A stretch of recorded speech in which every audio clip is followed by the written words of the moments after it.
Hello viewer, it's an image. We will add it, make the changes there. Let's create the customization effects over the shape.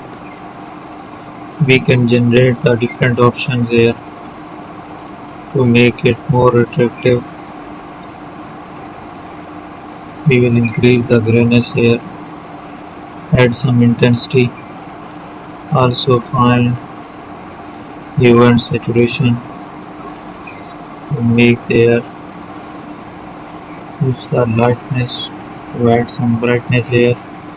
History brush tool, we can find it to make the image in this